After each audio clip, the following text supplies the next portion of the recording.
جو ہے عربوں کے پاس کبھی تسلیم نہیں کریں گے، مر جائیں گے۔ اب دیکھیے اس وقت شکل کیا ہے۔ میرا اندازہ یہ ہے کہ اب جو مذہبی یہودی ہیں ان کے صبر کا پیمانہ لبریز ہو گیا ہے، اور اب ایک مڈ وے آدمی اس وقت وہاں پر آ گیا ہے، ٹوپی والا۔ اگرچہ وہ پریکٹسنگ یہودی اس طرح کا نہیں ہے، داڑھی والا نہیں ہے، زلفوں والا نہیں ہے وہی کوٹ پینٹ والا، لیکن یہ کہ اوپر رکھتا ہے وہ ٹوپی۔ ایریل شرون اور انتہائی سفاک، جس نے کہ فلسطینیوں کے 2 کیمپ ایسے اڑائے تھے جیسے کہ چیونٹیوں کا ہو لشکر اور ان کو پاؤں تلے رون دیا جائے، اس طریقے سے ختم کیا تھا۔ بہت بڑا قاتل، مرڈرر، وہ وزیر اعظم ہے۔ اور اب جو ہے ان کے صبر کا پیمانہ لبریز ہو گیا ہے۔ اب ان کا فیصلہ یہ ہے کہ انہیں 3 بڑے بڑے قدم اٹھانے ہیں۔ نمبر 1، فلسطینیوں کا خاتمہ، ایتھنک کلینزنگ۔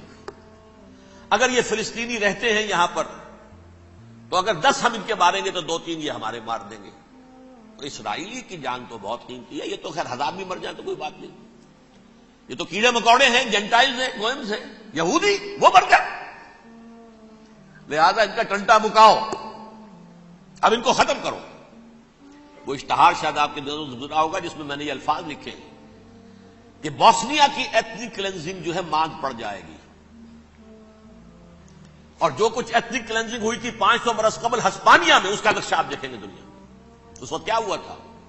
عربوں کو، مسلمانوں کو یا جلا دو، قتل کر دو، یا جہازوں میں ان کو ڈمپ کروے اور لے جا کر شمالی افریقہ کے ساحل کے اوپر اتار دو اور ڈمپ کر دو۔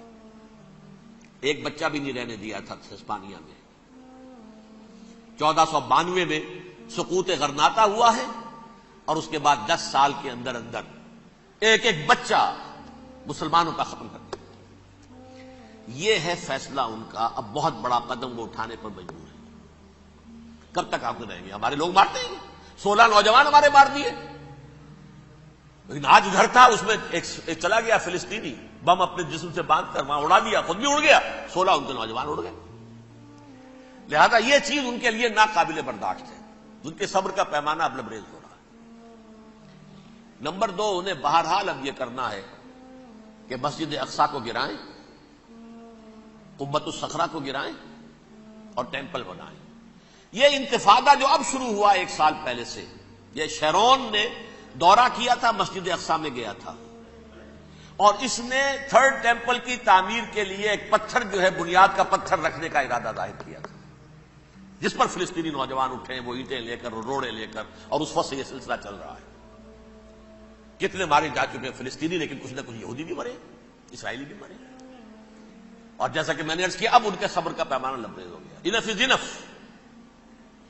اب ہم اس معاملے کو ایک دفعہ جو ہے فائنلی ختم کر دیں اور اب بنائیں گے۔ لہذا اب جو ہے کئی ٹن وزن کے وہ جو پتھر تیار ہو کر آ کے رکھ دیے گئے ہیں کہ یہاں یہ بنیاد پڑنی ہے، اس کے اندر یہ پتھر لگے۔ بلکہ ایک لطیفہ بھی مجھے یاد آیا ہے، یہ کوئی 30 سال پرانی بات ہے۔ اس قبۃ الصخرہ کی مرمت ہوئی تھی، تو اس کے اوپر جو یہ سونے کی پتری چڑھی ہوئی ہے، یہ شاہ حسین اردن والے جو ہے، ظاہر بات ہے تھا بھی انہی کے تسلط میں، یہ انہی کی تولیت میں تھا سن 67 سے پہلے، اس زمانے کی بات میں کر رہا ہوں۔ تو انہوں نے پتہ نہیں 30 من تھا یا 30 ٹن تھا سونا جو ڈونیٹ کیا تھا اس کے اوپر یہ پتری چڑھانے کے لیے، جو بہت بڑا گنبد نظر آتا ہے پورے کے پورے ماحول کے اوپر چھایا ہوا۔ اس وقت یہودی اخباروں نے لکھا تھا بہت اچھا ہے، یہ سونا ہمارے کام آئے گا جب ہم اپنا ہیکل تعمیر کریں گے۔ کہاں جائے گا سونا؟ سونا یہی رہے گا نا، جب ہم گرائیں گے ہمیں وہ سونا مل جائے گا۔ اب وہ اس پر آ گئے، مزید دیر نہیں کر سکتے۔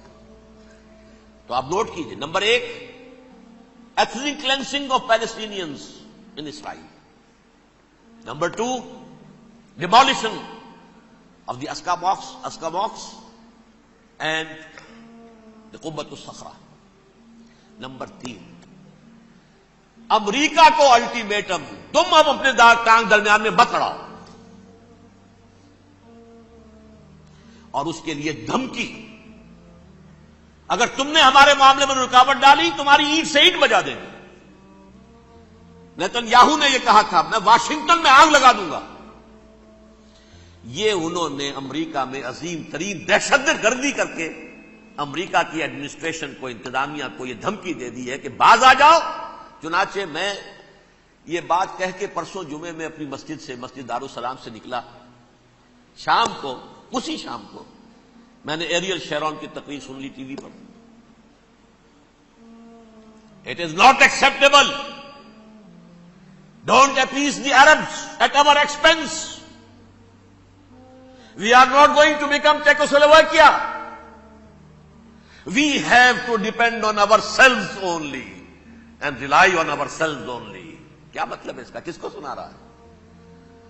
امریکہ بہادر، ہم تمہارے محتاج نہیں ہیں، ہم تمہارے ٹکڑے اڑا دیں گے، ٹکڑے کر دیں گے تمہارے، تم بیچ میں آؤ تو صحیح. ہم اور دیکھ لو ایک نشانی ہم تمہیں دکھا دیتے ہیں. مجھے 100% یقین ہے یہ پورا ہسٹوریکل پروسیس اور جس جگہ یہ پہنچ گیا ہے، جس کریٹیکل پوائنٹ تک یہ پہنچ چکا ہے، یہ جو بھی حملہ ہوا ہے ورلڈ ٹریڈ سینٹر پر اور پینٹاگون پر، یہ اسرائیل کا کام ہے. اسرائیل سے کم تر کسی ادارے کے لیے ممکن ہی نہیں،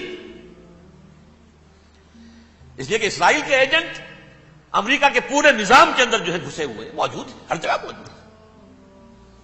جیسے سرطان کا پھوڑا ہوتا ہے پورے جسم میں وہ اپنی جڑیں جما لیتا ہے، ایسا ہے. پوری ایڈمنسٹریشن، پوری اکانومی، تمام ذرائع ابلاغ، پرنٹڈ میٹر ہو یا یہ کہ الیکٹرانک میڈیا، سب ان کے قبضے میں. ڈیفنس کا سارا معاملہ ان کے قبضے میں ہے. کوئی اور طاقت یہ کر ہی نہیں سکتی. امریکہ، اس کے سیکیورٹی کے معاملات تہ در تہ، دائرہ اندر دائرہ. اس دائرے تک 100 میل تک کوئی جہاز آ جائے گا اگر کہیں جو کہ ان آئیڈینٹیفائی ہو تو یہ ہو جائے گا، اس سے آگے آگے تو یہ ہو جائے گا، اس سے آگے، اور وہ آ رہا ہے، چلا آ رہا ہے. پینٹاگون پر آ گیا ہے اور 1 گھنٹے بعد آیا ہے. پہلی اسٹرائک جو ہوئی ہے ورلڈ ٹریڈ سینٹر، اس کے 1 گھنٹے کے بعد پینٹاگون پر آ گیا. پینٹاگون وہ تو یوں سمجھیے ان کی مملکت کا حساس ترین دفاع کا مرکز، اور اس کا 1/3 حصہ جلا کے راکھ کر دیا. انہوں نے یہ دھمکی دی ہے، لیکن اس سے ان کے پیش نظر مقاصد کیا تھے؟ 3.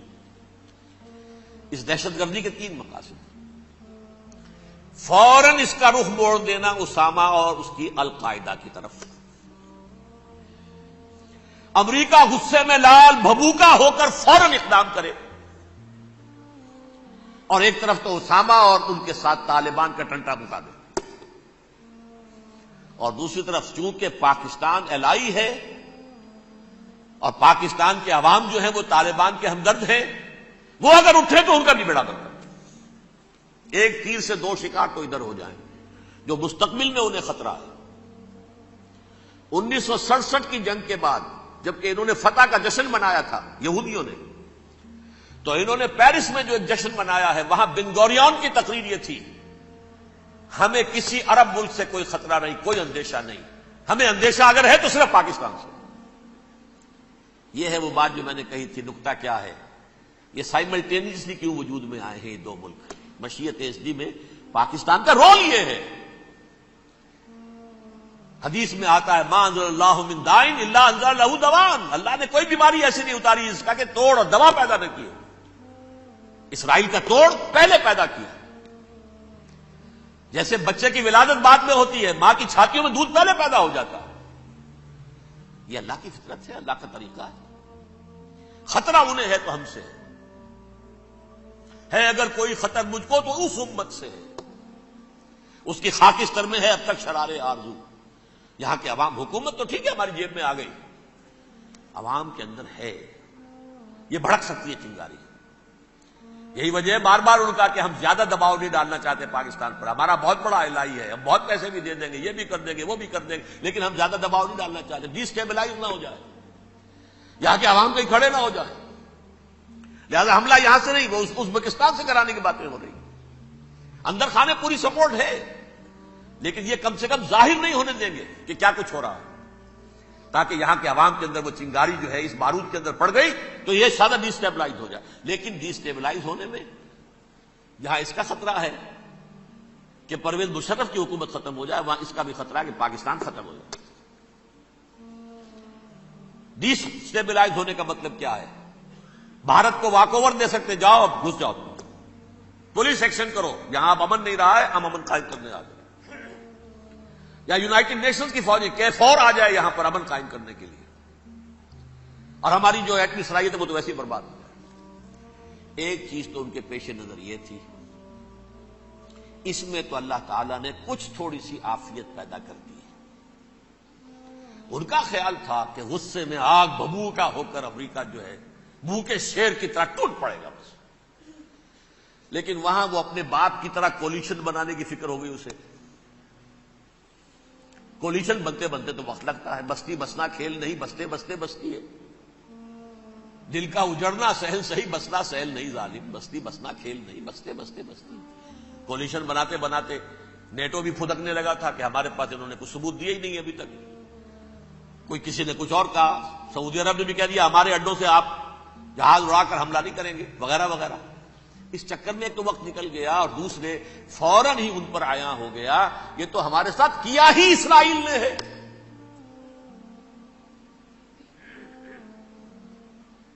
لیکن یہ بات لیک نہیں کرنا چاہتے۔ میں نے خود سنا اور بھی بہت لوگوں سے کہا کہ یہ باقاعدہ اسٹیٹ ڈپارٹمنٹ کی طرف سے ٹی وی پر، CNN پر، BBC پر یہ اعلان آیا کہ یہ جو انویسٹیگیشنز ہو رہی ہیں اس حادثے کی تحقیقات کی، اس کی معلومات لیک کیوں ہو رہی ہیں؟ لیک نہیں ہونی چاہیے۔ کیوں؟ اسامہ کے خلاف اگر کوئی ثبوت ہے لیک ہو جائے 1000 مرتبہ، کس کو کوئی نقصان ہے؟ یہ کون سا تھا، کون سا لیکیج ہے جسے روکنا مقصود ہے؟ وہ تو ہمارا متمنا ہے، ہمارا بیٹا ہے، وہ کر رہا ہے۔ اس گھر کو آگ لگ گئی گھر کے چراغ سے، but they have given a message to the United States of America, ہمارے راستے میں اب مت آنا، ہم پر دباؤ نہ ڈالنا، don't appease the Arabs at our expense. یہ الفاظ ہیں شیرون کے، ان کی خوشامد، ان کو خوش کرنا، ان کو پسند کرنا، ان کو راضی کرنا ہماری کوشش پر۔ جیسے سلوواکیہ کے اوپر قبضہ جو ہے جرمنی کا ہٹلر کا تسلیم کر کے تم نے اس کو بڑھاوا دے دیا تھا اس وقت، ایسے ہی تم چاہتے ہو ہمیں بھی سلوواکیہ بنا دینا، ہم نہیں بنیں گے۔ یہ ہے اصل میں صورتحال۔ جیسا کہ میں نے عرض کیا، افغانستان پر اب یہ جیسے